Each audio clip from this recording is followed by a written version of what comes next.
बघा हो का कसं नुकसान केले आमचं डुकरानं. पोखरून खाल्ले नारळाचं झाड. हो का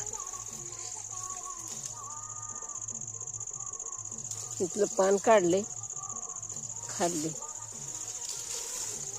हो का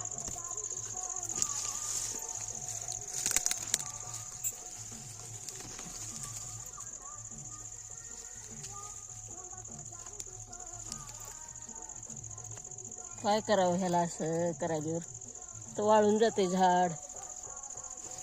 बघा हो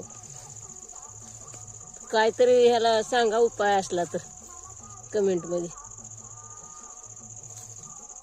रात्रभर जागायला काय माणसं पुरवणी पडतात का? डुकरासाठी काय उपाय असला तर सांगा कमेंट करून.